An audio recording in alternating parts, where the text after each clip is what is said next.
Hello everyone and welcome. Today we are starting a brand new series on object-oriented programming in Python.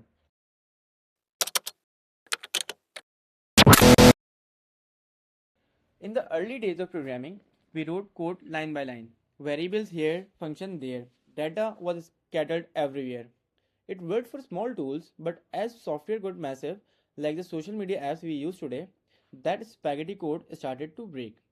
To solve this, we looked at the greatest system ever designed, the life itself.